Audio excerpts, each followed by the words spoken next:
ఆకాశవాణి వార్తలు చదువుతోంది ఎంట్రపాటి మాధవీలత. బీహార్ శాసనసభ ఎన్నికల ఓట్ల లెక్కింపు ఈ ఉదయం 8 గంటలకు ప్రారంభమవుతుంది.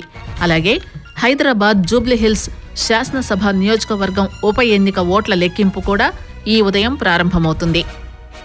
ఢిల్లీ కారు పేలుడు ఘటనకు కారణమైన వారందరినీ కఠినంగా శిక్షిస్తామని కేంద్ర హోంమంత్రి అమిత్ షా చెప్పారు. ఆంధ్రప్రదేశ్లోని విశాఖపట్నంలో ఈరోజు జరిగే 30వ భారత పరిశ్రమల సమాఖ్య భాగస్వామ్య సదస్సు 2025 ప్రారంభ సమావేశంలో ఉపరాష్ట్రపతి సిపి రాధాకృష్ణన్ పాల్గొంటారు.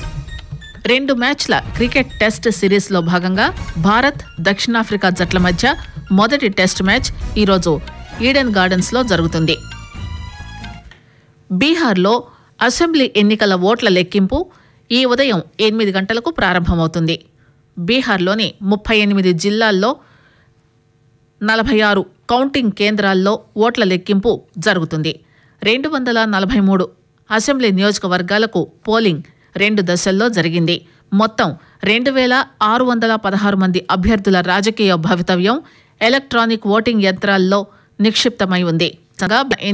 కసవడుతూ పోలింగ్లో ఉపయోగించిన ఈవీఎంలు, వీవీప్యాట్లను 3 అంచెల భద్రతా వ్యవస్థ కింద స్ట్రాంగ్ రూమ్లలో భద్రంగా సీల్ చేసి పెట్టినట్టు చెప్పారు. అన్ని కౌంటింగ్ కేంద్రాల్లో విస్తృతమైన భద్రతా ఏర్పాట్లు చేసినట్టు కూడా ఆయన తెలియజేశారు. टोटल हमारे 46 काउंटिंग सेंटर्स हैं जहां बिहार के सभी 243 विधानसभा क्षेत्रों के लिए मतों की गणना की जाएगी. काउंटिंग सेंटर्स सीसीटीवी वीडियोग्राफी से फुली कवर्ड हैं और कल 8 बजे से मतगणना का प्रारंभ शुरू हो जाएगा और उसके बाद मोस्ट प्रॉब्ली 9 सवा 9 से हम लोग को रुझान आने शुरू हो जाएंगे और जब तक कंप्लीट नहीं होगा तो चलता रहेगा. అలాగే హైదరాబాద్ జూబ్లీహిల్స్ అసెంబ్లీ నియోజకవర్గానికి జరిగిన ఉప ఎన్నికలో ఓట్ల లెక్కింపుకు అన్ని ఏర్పాట్లు పూర్తయ్యాయి. యూసఫ్గూడలోని కోట్ల విజయభాస్కర్ రెడ్డి స్టేడియంలో ఈ ఉదయం 8 గంటలకు ప్రారంభమవుతుంది. ఎన్నికల అధికారులు లెక్కింపు కోసం 42 టేబుళ్లు ఏర్పాటు చేశారు. ఓట్ల లెక్కింపు ప్రక్రియ 10 రౌండ్లలో పూర్తవుతుంది. ఉప ఎన్నికలో 48.49% మంది ఓటర్లు తమ ఓటు హక్కు వినియోగించుకున్నారని ప్రధాన ఎన్నికల అధికారి సుదర్శన్ రెడ్డి తెలియజేశారు. ఢిల్లీ కారు పేలుడు ఘటనకు కారణమైన వారందరినీ కఠినంగా శిక్షిస్తామని కేంద్ర హోంమంత్రి అమిత్ షా చెప్పారు. ఈ ఘటనలో దోషులకు శిక్ష విధించడం వల్ల భారత్లో ఏ ఉగ్రవాది కూడా అటువంటి చర్యకు పాల్పడకూడదనే సందేశం ప్రపంచానికి తెలుస్తుందని ఆయన అన్నారు. గుజరాత్లోని Motibhai R Chaudhari Sagar Sainik school, Sagar organic ప్లాంట్ను వర్చువల్గా ప్రారంభించిన మంత్రి పేలుడులో ప్రాణాలు కోల్పోయిన వారి కుటుంబాలకు సంతాపం తెలిపారు. గుజరాత్లోని మోతీభాయ్ చౌదరి సాగర్ సైనిక్ స్కూల్ భారత సాయుధ దళాలకు సేవలందించడానికి మార్గం సుగమం చేస్తుందన్నారు.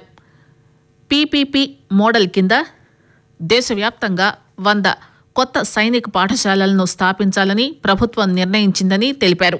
సాగర్ ఆర్గానిక్ ప్లాంట్ ప్రారంభం గురించి మాట్లాడుతూ ఈ ఆర్గానిక్ ప్లాంట్ విస్తరణ దేశవ్యాప్తంగా ప్రజల ఆరోగ్యాన్ని మెరుగుపరచడమే కాకుండా సేంద్రియ వ్యవసాయంలో పాల్గొన్న రైతుల ఆదాయాన్ని కూడా పెంచుతుందని తెలియజేశారు. మాల్దీవులతో ద్వైపాక్షిక సంబంధాలను బలోపేతం చేయడానికి 2 దేశాల మధ్య సంబంధాలను మరింత పెంచుకోవడానికి నిరంతర సహకారాన్ని అందించడానికి భారత్ కట్టుబడి ఉందని సిబ్బంది, ప్రజా ఫిర్యాదులు, పెన్షన్ల శాఖ సహాయ మంత్రి డాక్టర్ జితేంద్ర సింగ్ పునరుద్ఘాటించారు. నిన్న న్యూఢిల్లీలో స్మార్ట్ సిటీ మిషన్పై సామర్థ్య నిర్మాణ శిక్షణ కార్యక్రమం అధిక సామర్థ్యాన్ని పెంపొందించడానికి ప్రజా విధానం, పరిపాలన, స్టార్టప్ విధానాలు, మౌలిక సదుపాయాల అభివృద్ధి వంటి వివిధ రంగాల్లో విజ్ఞానం, నైపుణ్యాన్ని పంచుకోవడానికి భారత్ సిద్ధంగా ఉందన్నారు. మాల్దీవుల అధికారుల అవసరాలకు అనుగుణంగా కీలక రంగాల్లో అవసరాల ఆధారిత కార్యక్రమాలు నిర్వహించాలని భారత్ కోరుకుంటోందని చెప్పారు. ఈ కార్యక్రమంలో మాల్దీవుల మంత్రి సంభాషించారని సిబ్బంది, ప్రజా ఫిర్యాదులు, పెన్షన్ల మంత్రిత్వ శాఖ తెలియజేసింది. ఆకాశవాణి వార్తలు వింటున్నారు. మరిన్ని అప్డేట్స్ కోసం హైదరాబాద్ ప్రాంతీయ వార్తా విభాగం ఎక్స్ హ్యాండిల్ @AIRnews_HVDని ఫాలో అవ్వండి. AIR న్యూస్ హైదరాబాద్ యూట్యూబ్ ఛానల్కి సబ్స్క్రైబ్ చేయండి. ఆంధ్రప్రదేశ్లోని విశాఖపట్నంలో ఈరోజు జరిగే 30వ భారత పరిశ్రమల సమాఖ్య భాగస్వామ్య సదస్సు 2025 ప్రారంభ సమావేశంలో ఉపరాష్ట్రపతి సిపి రాధాకృష్ణన్ పాల్గొంటారు.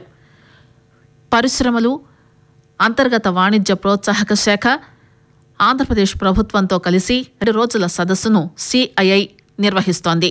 వాణిజ్యం, పెట్టుబడుల భవిష్యత్తును రూపొందించడానికి మేధావులు, పారిశ్రామికవేత్తలు, ప్రపంచ భాగస్వాములను ఈ సదస్సు ఒక చోటకు చేరుస్తుందని భావిస్తున్నారు.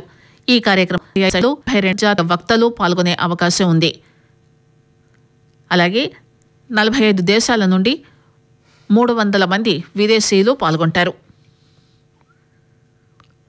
ఉపరాష్ట్రపతి సిపి రాధాకృష్ణన్ న్యూఢిల్లీలోని విజ్ఞాన్ భవన్లో జరిగే ఇండియన్ టెలికమ్యూనికేషన్స్ సర్వీస్ వజ్రోత్సవ వేడుకల్లో పాల్గొంటారు. 1965లో స్థాపించిన ఇండియన్ టెలికమ్యూనికేషన్స్ సర్వీస్ అనేది ప్రభుత్వ వ్యవస్థీకృత పౌర సేవ. టెలికమ్యూనికేషన్లకు సంబంధించిన రంగాల్లో ప్రభుత్వం సాంకేతిక, నిర్వాహక అవసరాలను తీర్చడానికి ఈ సేవలు ప్రారంభించారు. రాజ్యసభ ఉపాధ్యక్షులు, చైర్మన్ సిపి రాధాకృష్ణన్ నిన్న రాజ్యసభ డిప్యూటీ చైర్మన్ హరివంశ్తో సమావేశమయ్యారు. రాబోయే పార్లమెంటు శీతాకాల సమావేశాల్లో చర్చించడానికి ఈ సమావేశం నిర్వహించినట్టు రాధాకృష్ణన్ ఒక సామాజిక మాధ్యమ పోస్టులో తెలియజేశారు. 2 మ్యాచ్ల టెస్ట్ సిరీస్లో భాగంగా భారత్, దక్షిణాఫ్రికా జట్ల మధ్య మొదటి టెస్ట్ మ్యాచ్ ఈరోజు ఈడెన్ గార్డెన్స్లో జరుగుతుంది. ఈ మ్యాచ్ ఉదయం 9:30 ప్రారంభమవుతుంది. 2027 WTC ఫైనల్లో స్థానం కోసం భారత్ తన పట్టును బలోపేతం చేసుకోవాలని లక్ష్యంగా పెట్టుకుంది. 2వ టెస్ట్ మ్యాచ్ ఈ నెల 22 నుండి గౌహటిలో జరుగుతుంది. కేంద్ర బొగ్గు గనుల మంత్రి న్యూఢంగంపై డేలాంగ్ మారథాన్ సమీక్షా సమావేశం జరిగింది. ఈ సమావేశంలో దేశ ఇంధన భద్రతకు మంత్రిత్వ శాఖ, PSUలు చేసిన నిరంతర కృషిని కిషన్ రెడ్డి ప్రశంసించారు. ఈ సంవత్సరం ఉత్పత్తి లక్ష్యాలను చేరుకునేలా చూసుకోవాలని, కేంద్రీకృత సమన్వయ ప్రయత్నాల ద్వారా వృద్ధిని కొనసాగించాలని కోరారు.